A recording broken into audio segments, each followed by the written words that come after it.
Punishment. The problem of punishment divides into a number of questions. In what does punishment consist? What purpose should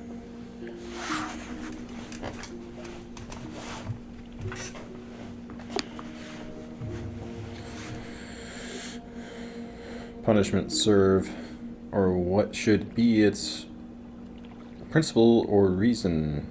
Who has the authority to punish, and under what conditions shall this authority be exercised? Who shall be punished, and who shall be exempt from punishment? What are the forms or kinds of punishment?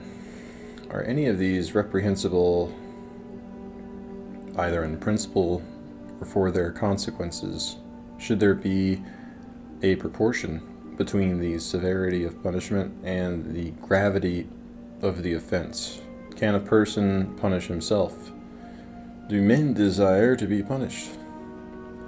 These questions apply, though not with equal emphasis.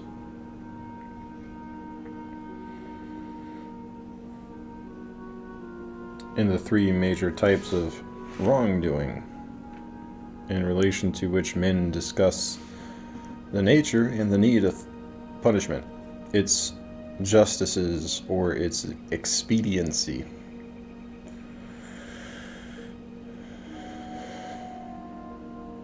Punishment is traditionally considered in relation to vice, to crime, and to sin. According to the type of wrongdoing being considered, the punitive agent may be the wrongful individual himself or his family, his state, his church, or God. The lines which separate these areas of the problem of punishment cannot be sharply drawn in all cases, for as certain acts simultaneously violate the moral, the civil, and the divine law, they may also cause a person to be simultaneously subject to punishment from diverse sources. The wrong or injury which punishment is supposed to redress may in some cases fall under none of these headings, as for example acts of war or rebellion.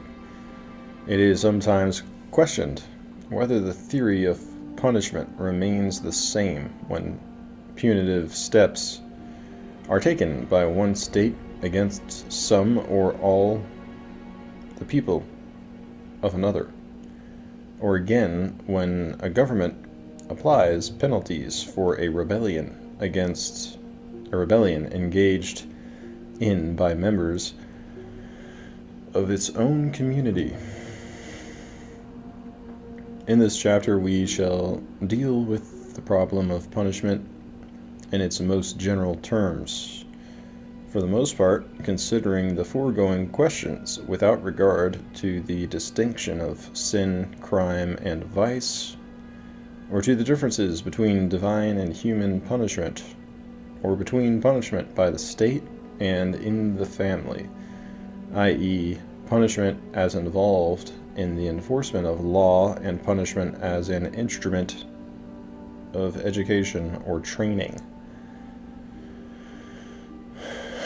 These more specialized topics belong to other chapters, e.g., punishment as affecting the formation of character, to the chapters on education and virtue and vice, punishment as administered by parents in the chapter on family, divine rewards and punishment, to the chapters on immortality and sin.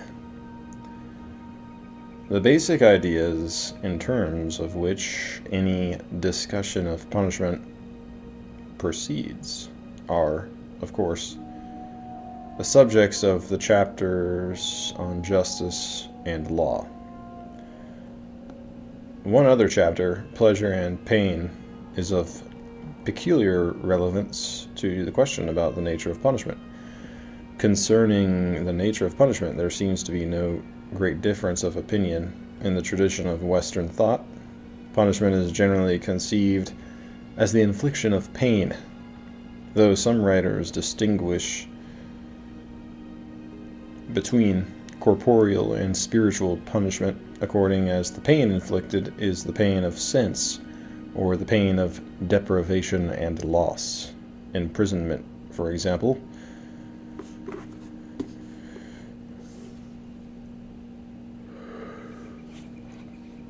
always entails the pain of loss, the loss of freedom, but it may also carry with it the suffering of physical hardships or even tortures. The torment of the damned is, according to some theologians, both corporeal and spiritual. The agony of hellfire and the anguish of the soul deprived of God's love and presence.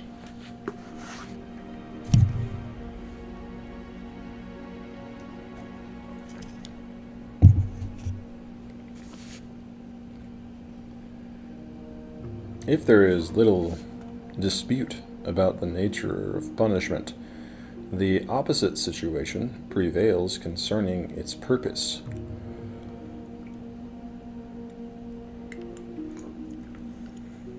Why men should be punished is one of the most controversial questions in the field of moral and political thought, and in psychology and theology as well.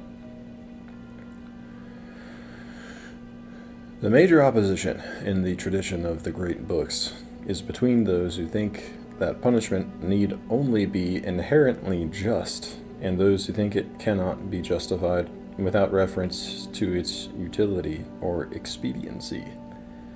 While this debate goes on for more than 20 centuries, punishment in actual practice, whether in accordance with the law or uncontrolled by it, tend generally to be severe and often fiendish or ferocious.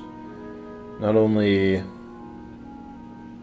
Beccaria in the 18th and Bentham in the 19th century does the discussion of punishment lead to major reforms in the spirit and provisions of the penal codes.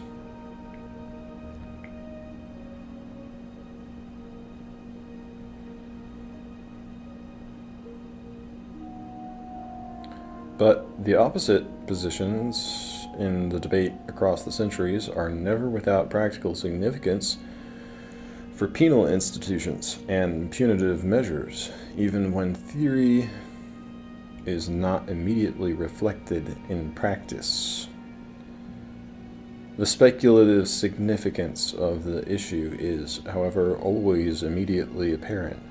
Although justice and law are more fundamental and comprehensive ideas than punishment, this one problem of punishment, the question of its purpose, critically tests the meaning of anyone's theory of law and justice.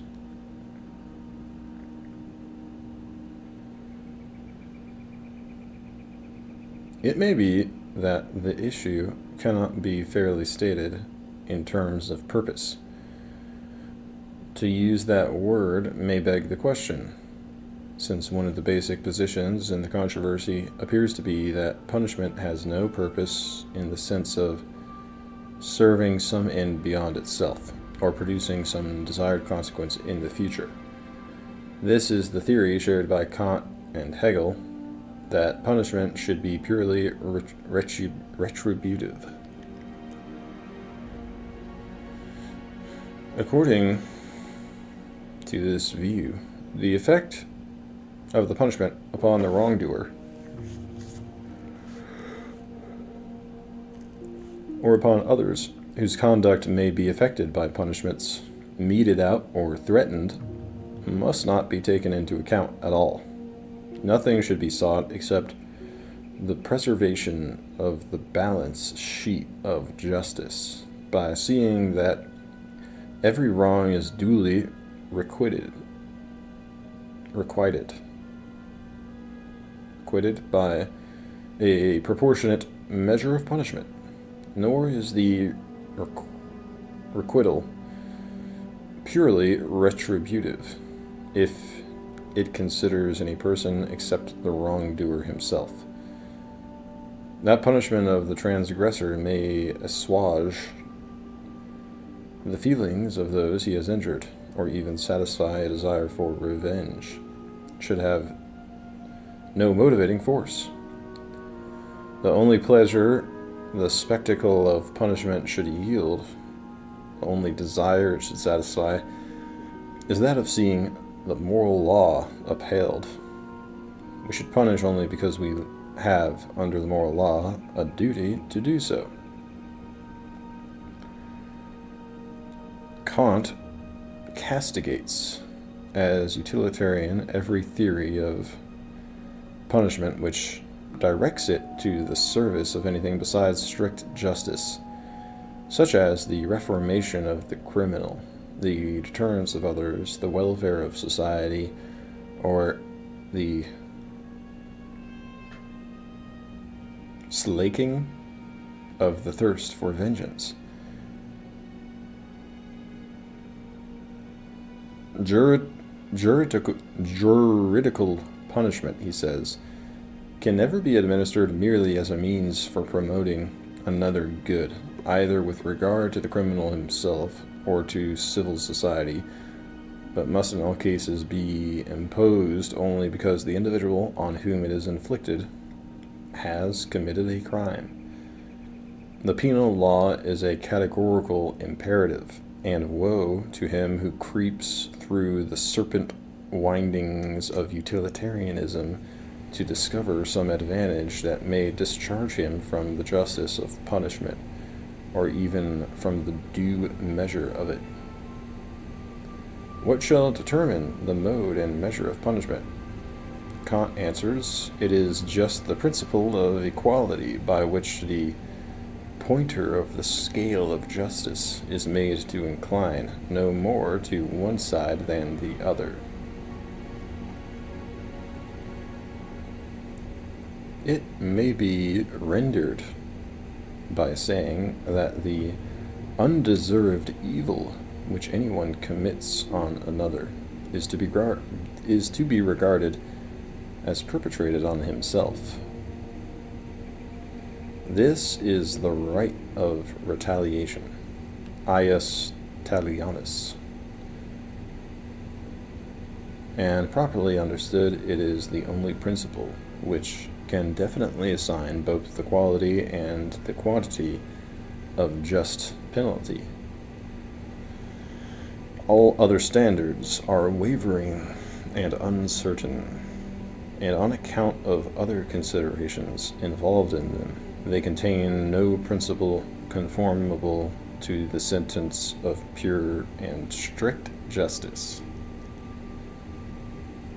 Retributive punishment, or retaliation, seems to express the principle of justice or fairness in exchange. The Mosaic injunction that thou shalt give life for life, eye for eye, tooth for tooth, burning for burning, wound for wound, stripe for stripe, occurs in the context of other passages which declare the compensation in goods which an injured party shall receive for the loss of or damage to his chattel. But it is also accompanied by ordinances which impose the death penalty for wrongs other than the taking of a life.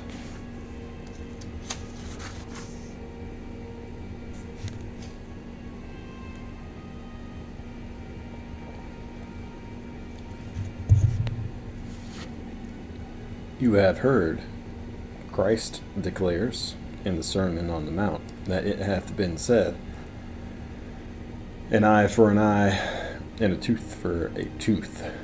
But I say unto you, that ye shall resist no evil, but whosoever shall smite thee on thy right cheek, turn to him the other also. And if any man will sue thee at the law, and take away thy coat, let him have thy cloak also. This passage has sometimes been taken to mean that all punishment is simply vengeance, and that instead of returning injury for injury, the Christian should love his enemies and forgive them. If you think someone has wronged you, Princess Mary says to Prince Andrew in War and Peace, forget it and forgive. We have no right to punish. But the Christian view of punishment may not be the same when the punishment of the evildoer is a question for the state rather than for the individual. Avenge not yourselves, St. Paul commands, for it is written, vengeance is mine, I will repay, saith the Lord. The individual need not avenge himself, for God punishes the wicked. Not only God, but the ruler of the earthly state, who, St. Paul says, is the minister of God to thee for good. But if thou do that which is evil,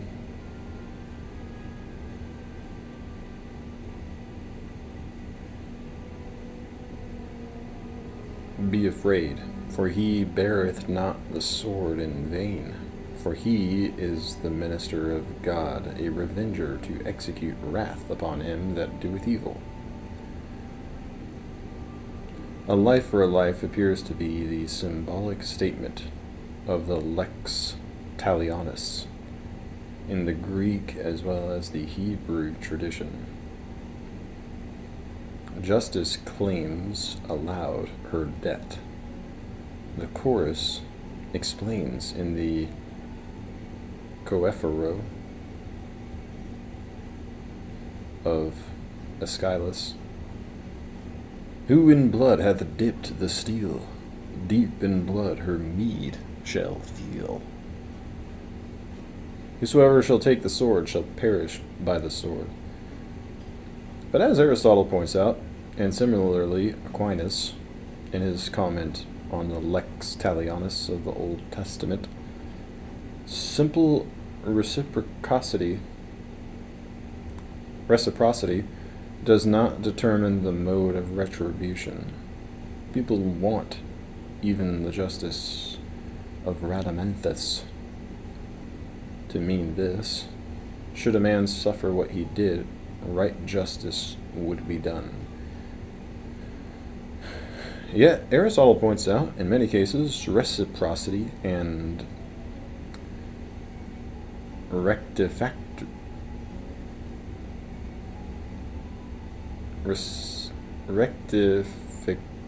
rectificatory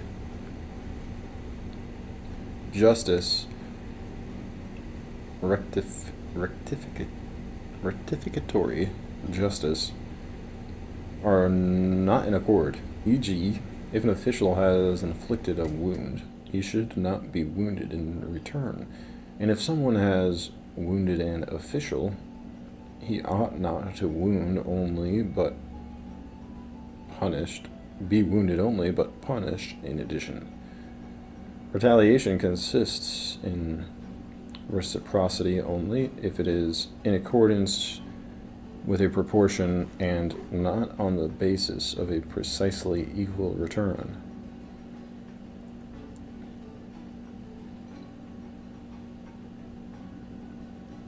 Punishment, as retaliation, may seem to be inseparable from revenge, yet, according to Lucretius, the surrender of primitive freedom for the restrictions of civilized life is motivated by the desire to substitute equitable retribution for unlimited vengeance. Mankind, tired out with a life of brute force, lay exhausted from its feuds, and therefore the more readily it submitted to its own free will to laws and stringent codes.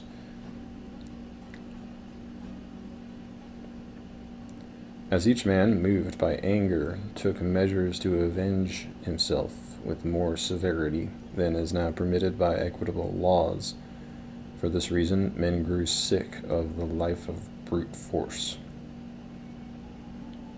Hegel tries to clarify that he regards it as a popular confusion of retribution with revenge.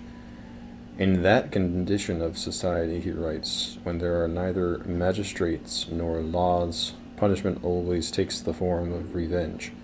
Revenge remains defective inasmuch as it is the act of a subjective will. It is understandable that retribution should be objected to on the ground that it looks like something immoral, i.e., like revenge, and that thus it may pass for something personal. Yet it is not something personal, but the concept itself which carries out retribution. Vengeance is mine, saith the Lord, as the Bible says. The Eumenides sleep, but crime awakens them, and hence it is the very act of crime itself which vindicates itself.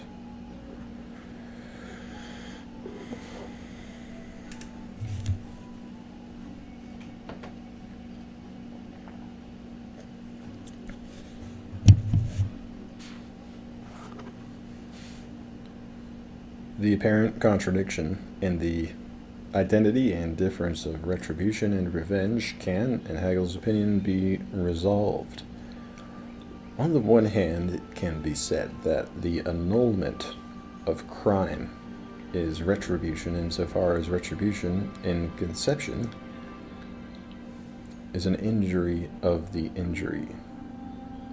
On the other hand, it can be said that the annulling of crime in the sphere where right is immediate is principally revenge, which is just in its content insofar as it is retributive. The demand that this contradiction be resolved is the demand for justice not as revenge but as punishment. Hegel's resolution seems to be in terms of a distinction between the particular and the universal.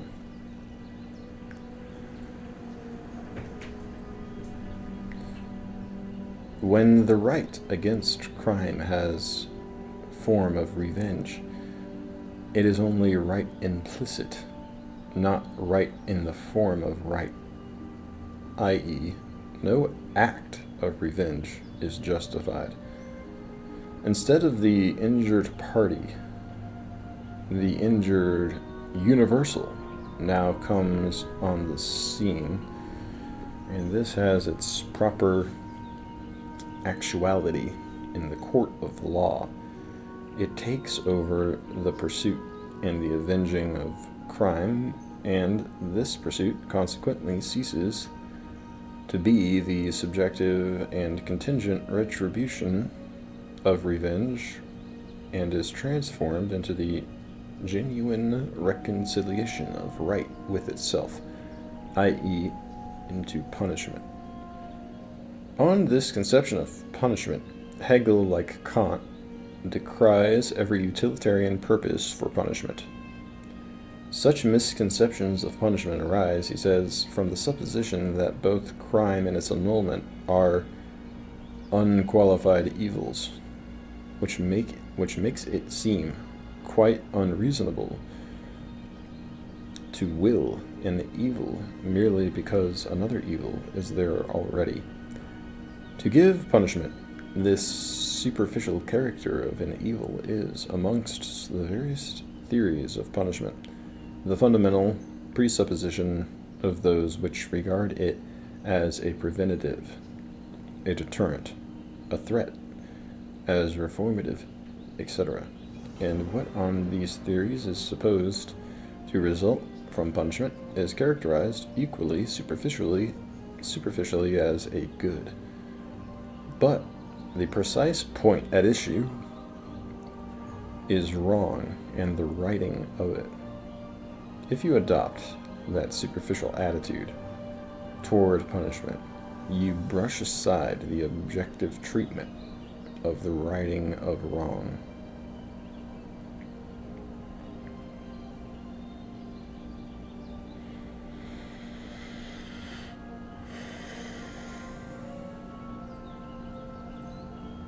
The issue would seem to be a conflict between justice and expediency, with the utilitarians identifying retribution with revenge and demanding that punishment serve some good or mitigate some evil. But sometimes the question is whether justice and expediency are compatible. In the debate on the treatment of the Mytileneans, which Thucydides reports, Cleon calls upon the Athenians to show no mercy to their rebellious subjects. Their offense, he says, was not involuntary, but of malice and deliberate, and they deserve to be punished. If you follow my advice, you will do what is just towards the Mytileneans, and at the same time expedient, for if they were right in rebelling, you must be wrong in ruling. However, if right or wrong, you determine to rule, you must carry out your principle and punish the Mytileneans as your interest requires. Diodotus objects to the policy of putting the Mytileneans to death on the ground that it is not a question of justice but of expediency.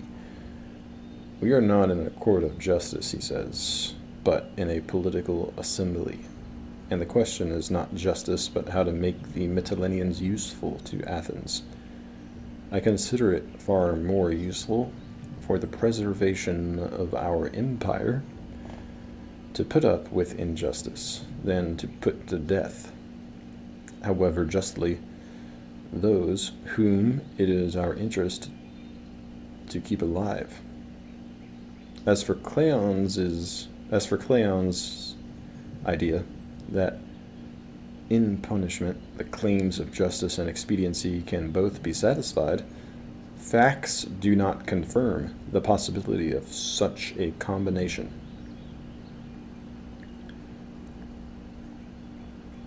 In the chapter on justice in utilitarianism, Mill seems to place justice above expediency, but he also seems to reduce retribution to revenge and call it just. The sentiment of justice, which includes as one of its elements the desire to punish, Mill identifies with the desire, with natural feeling of retaliation or vengeance.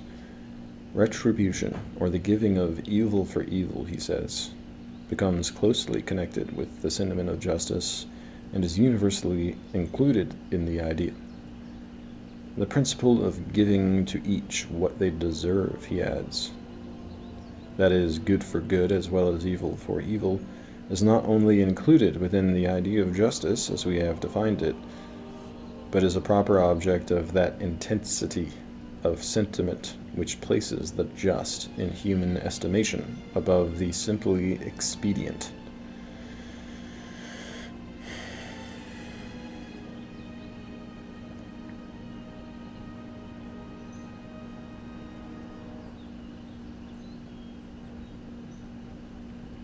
Other writers seem to think that the utility of punishment is not incompatible with its retributive justice.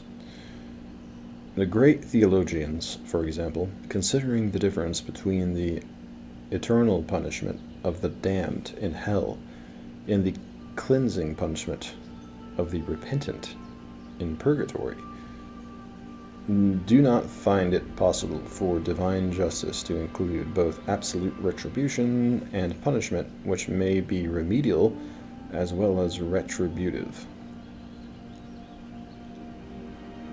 retributive.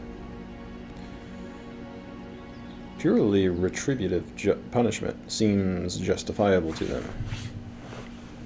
But they do not think that punishment can ever be justified simply by its utility, by the good it achieves, without any reference to the retaliation of evil for evil. In the context of saying that the institution of slavery among men is a just punishment for Adam's sin, and that God knows how to award fit punishments for every variety of offense, Augustine observes that we must not only do harm to no man, but also restrain him from sin, or punish his sin, so that either the man himself who is punished may profit by his experience, or others be warned of his example.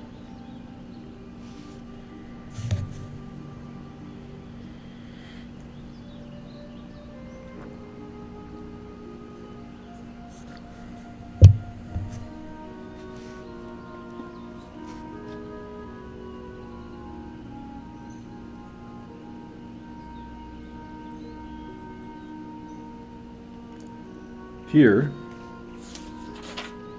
there seems to be no thought that retribution excludes a reformative or deterrent use of punishment. Aquinas even more explicitly combines the remedial and the deterrent utility of punishment with the function of punishment to preserve the order of justice by meting out an equitable retribution. In willing justice, God wills punishment, according to Aquinas. The order of justice belongs to the order of the universe, and this requires that penalty should be dealt out to sinners. But just retribution is not the only reason for punishment. Sometimes it is for the good of those who are punished, sometimes for the amendment of others. These reasons for punishment apply to human as well as to divine law. When a thief is hanged, this is not for his own amendment, but for the sake of others, who at least may be deterred from crime through fear of punishment.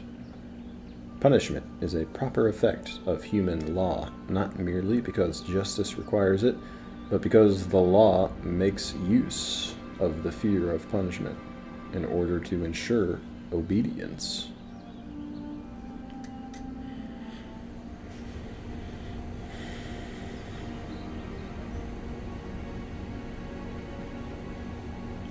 In discussing the proportion between the severity of the penalty and the gravity of the fault in the punishment of sin under the Mosaic law, Aquinas explains that in addition to the reason of justice, that a greater sin, other things being equal, deserves a greater punishment, there is the purpose of reformation, since men are not easily cured of habitual sin except by severe punishments, and the purpose of prevention.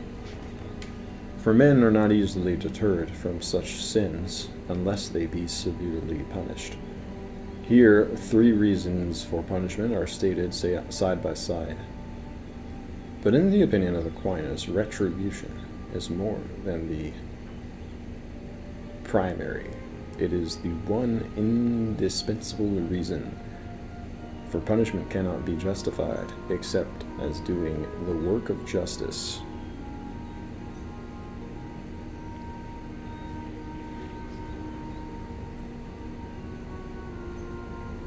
The view of Kant and Hegel that retribution or retaliation is the only basis for punishment, not merely the primary or the indispensable reason, meets its exact opposite in what appears to be the completely utilitarian theory of punishment, to be found in the writings of Plato, Hobbes, Locke, and Rousseau.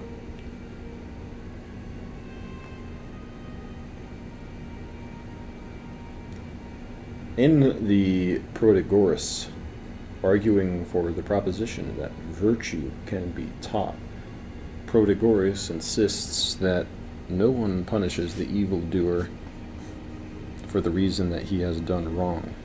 Only the unreasonable fury of a beast acts in that manner. But he who desires to inflict rational punishment does not retaliate for a past wrong which cannot be undone. He has regard to the future, and is desirous that the man who is punished and he who sees him punished may be deterred from doing wrong again. He punishes for the sake of prevention, thus clearly implying that virtue is capable of being taught. Plato himself seems to adopt the opinion of Protagoras. In the Laws, wherein he sets forth the provision of a penal code in a detail equaled in the tradition of the great books only by the proposals of Hobbes, Plato says, "No man is to be punished because he did wrong, for that which is done can never be undone, but in order that in the future times he and those who see him corrected may utterly hate injustice, or at any rate abate much of their evil doing." Yet he also goes on to say that the law should aim at the right measure of punishment, and in all cases at the deserved punishment. This qualification seems, in turn, to be balanced by its remarks on the death penalty, which he thinks should be imposed only on the incurable, who cannot profit from punishment and whose execution would be an example to other men not to offend.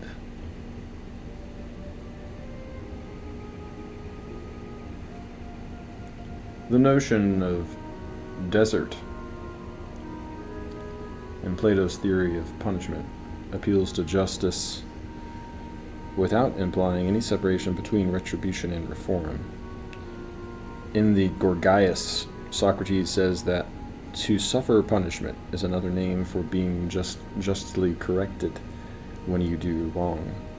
A wrongdoer who escapes punishment suffers a greater evil than one who is punished. For he who is punished and suffers retribution suffers justly. Thereby justice is restored to his soul. The judge who prescribes just punishments cures the soul, as the physician who prescribes the right remedies cures the body. The criminal who, having been unjust, goes unpunished, has no deliverance from injustice. The fact that punishments are deserved does not seem to be the reason why men should be punished. Considering the penalties imposed by gods and men in the next world or in this, Socrates summarizes his argument by saying that the proper office of punishment is twofold. He who is rightly punished ought either to become better and profit by it, or he ought to be made an example to his fellows that they may see what he suffers and fear and become better. Those who are improved when they are punished by gods and men are those whose sins are curable, and they are improved, as in this world, so also in another, by pain and suffering. Like Plato, Hobbes places the reason for punishment in the future rather than in the past, in its utility to procure certain effects rather than its affecting retaliation.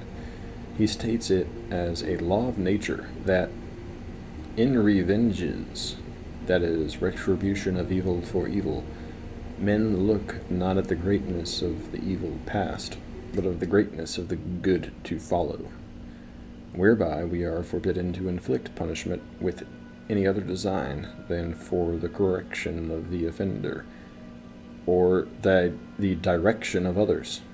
Everything else he calls an act of hostility.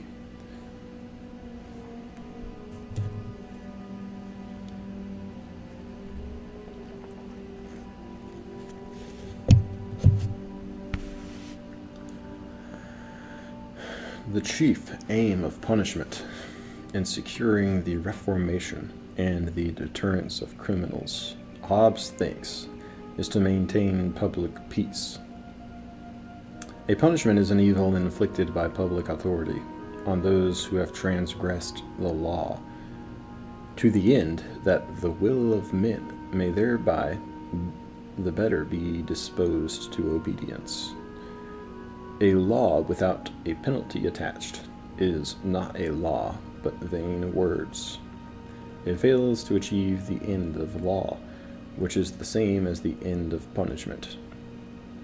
The worst offenses, those to be prevented by the most severe penalties, are crimes not against individuals, but those that are of most danger to the public.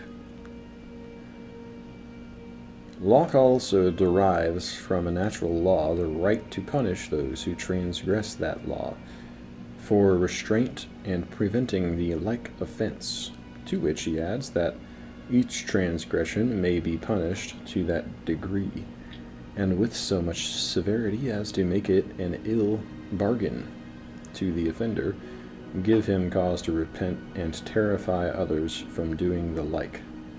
The theory of punishment applies not only to man living in a state of nature, but in civil society as well.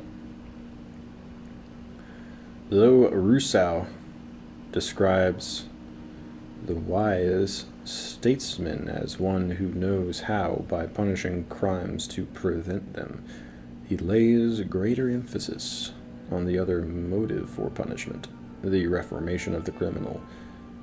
There is not a single ill-doer who could not be turned to some good. The state has no right to put to death, even for the sake of making an example, anyone whom it can leave alive without danger. Or, as Fetyukovich says in his address to the jury in The Brothers Karamazov, the Russian court does not exist for punishment only, but also for the salvation of the criminal. Let other nations think of retribution and the letter of the law. We will cling to the spirit and the meaning, the salvation and the reformation of the lost.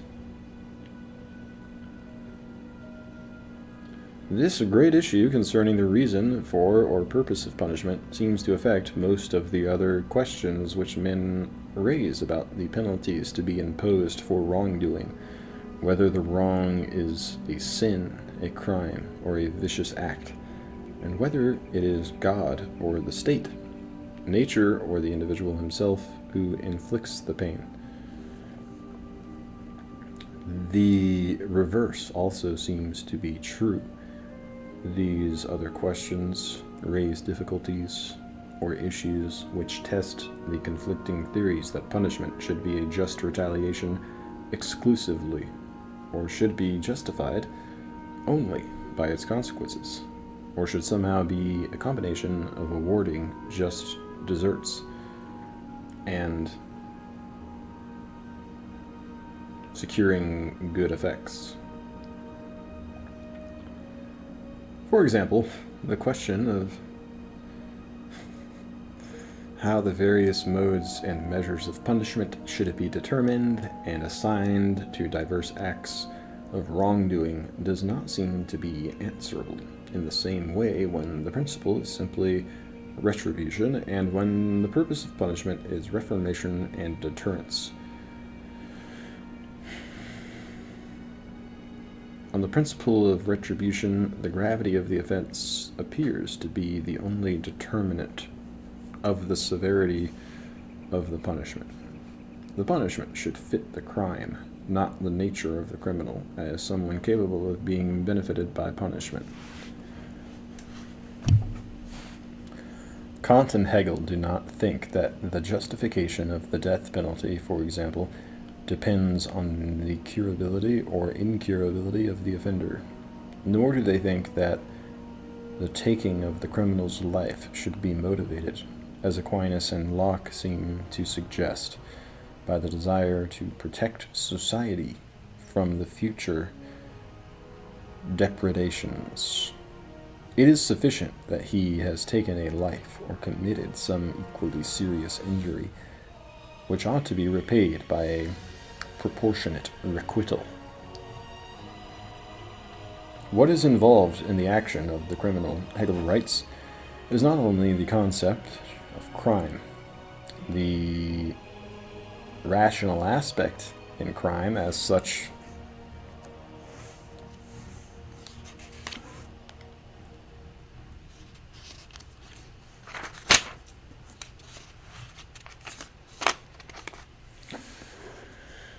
whether the individual wills it or not, and the aspect which the state has to vindicate, but also the abstract rationality of the individual's volition.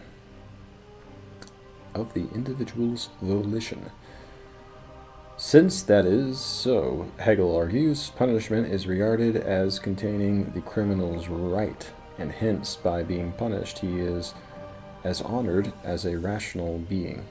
He does not receive this due of honor unless the concept and measure of his punishment are derived from his own act.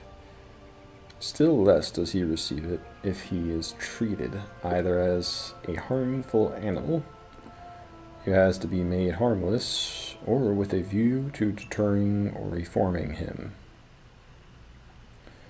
On these grounds, Hegel criticizes Beccaria's unqualified opposition to the death penalty.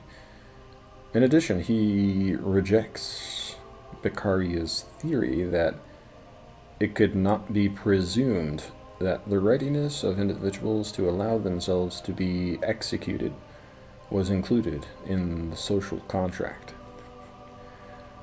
Rousseau takes the diametrically opposite view. He argues for the death penalty on the ground that we consent to die if we ourselves turn assassins, in order to protect ourselves from falling victims to assassins.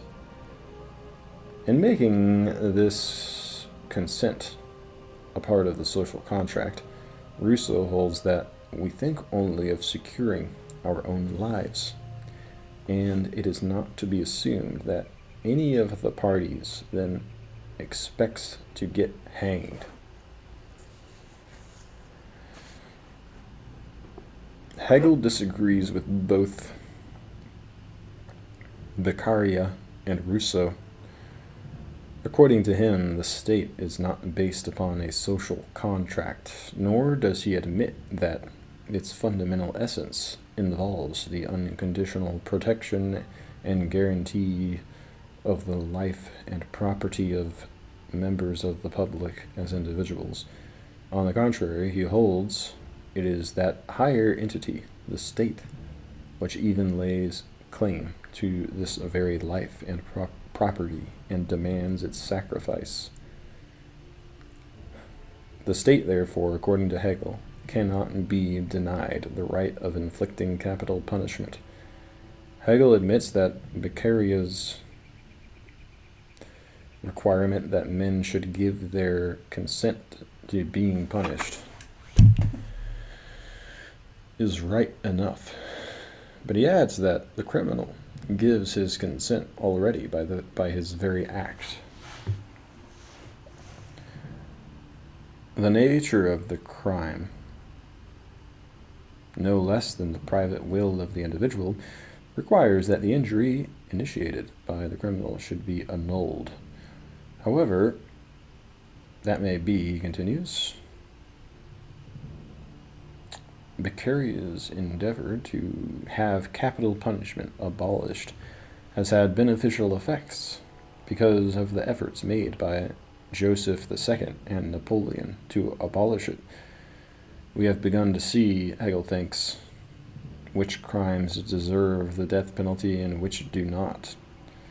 Capital punishment has, in consequence, become rare, as in fact should be the case with this most extreme punishment.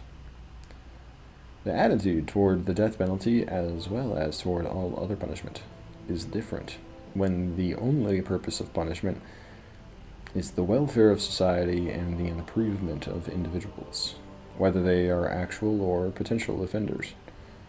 The modes and degrees of punishment must then be determined by considering their effectiveness as means to the ends in view. Montesquieu discusses the penal codes and various systems of laws entirely in terms of their success in preventing crime, though he does not seem to think that punishment can improve the character of the individual. He believes that a certain proportion between the penalty and the offense may tend to reduce the extent and gravity of crimes. In Russia, he says, where the punishment of robbery and murder is the same, they always murder.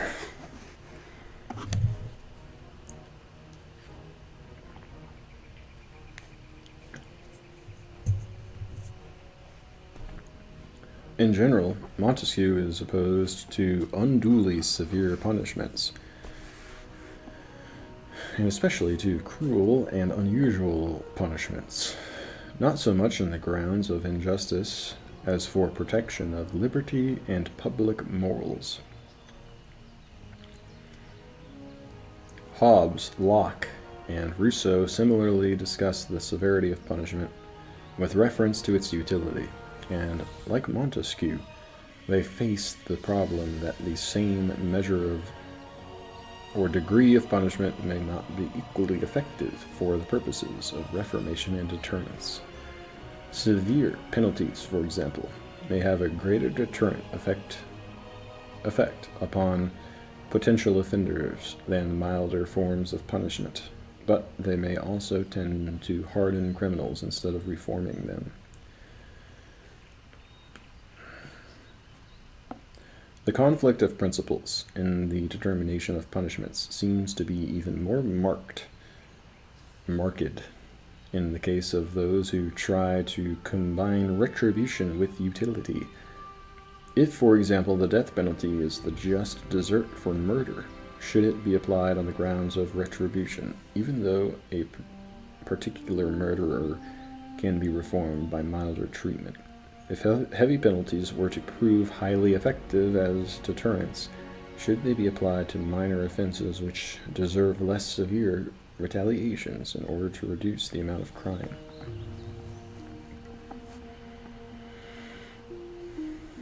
There seems to be agreement for the most part on who shall have the authority to punish and who shall be subject to punishment in the relation of men to one another, to the state, and to God.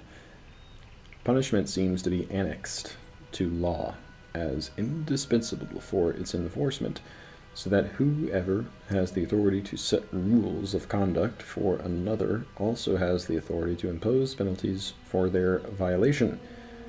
Yet, the notion that punishment is a necessary sanction for the law, which is apparently shared by those who take the retributive and those who take the utilitarian view of punishment, does not seem to fit both views equally well, at least not to the extent that the end of law and its enforcement is the common good or the public welfare. Again, it seems to be generally agreed that moral responsibility on the part of offenders is an inseparable condition of just punishment for their misdeeds. Unless the sinful or the criminal act is voluntary, unless it is intentional rather than accidental, or if negligent, capable of being attributed to a willful error of judgment, the act is without fault and the agent without guilt. But although those who make punishment retributive and those who make it reformative or deterrent seem to agree upon responsibility as prerequisite, this principle does not seem to be equally consistent with both theories, at least not to the extent that the exemplary punishment may deter others quite apart from the responsibility of the person punished.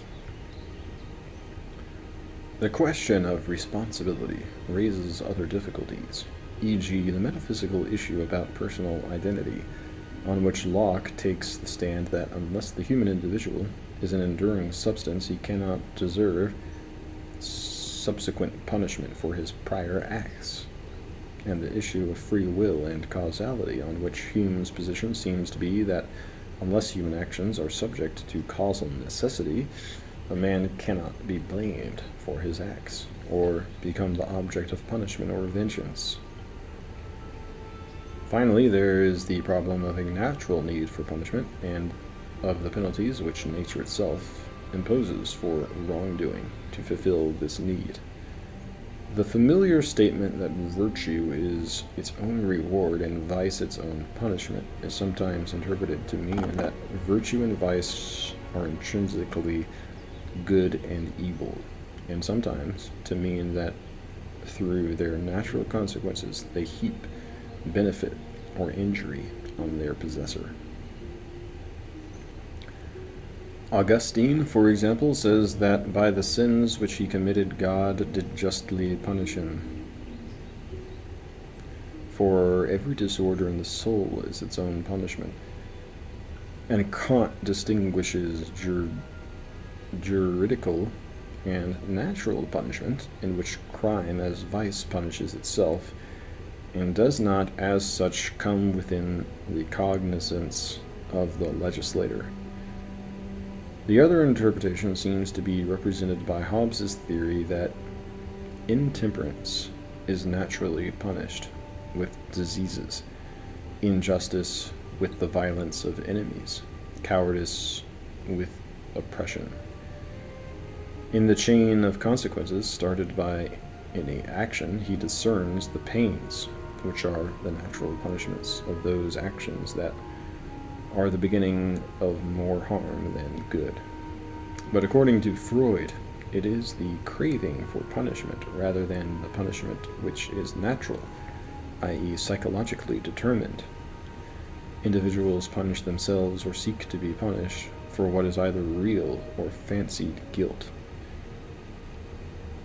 The unconscious need for punishment plays a part in every neurotic disease. Freud writes, it behaves like a part of the conscience,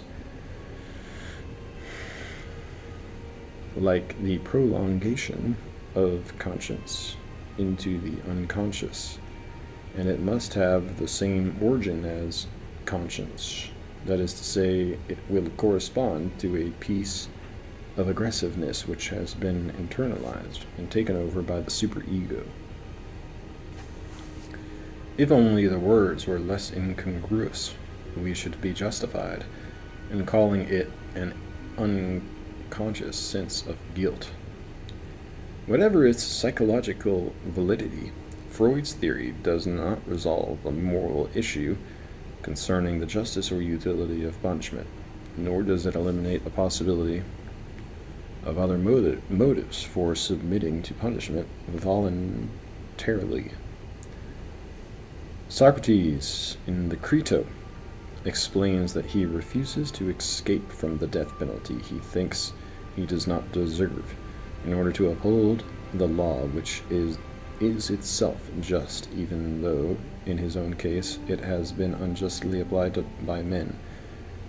Thoreau and Gandhi refuse to obey laws their consciences cannot approve, but do not resist the state's demand that they be punished for the law's infraction. In an unjust society, going to prison is for them the necessary fulfillment of the revolution begun by civil disobedience.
every offense that I've ever forgived in my life,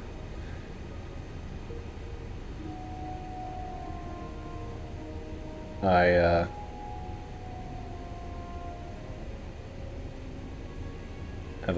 I've never regretted that choice.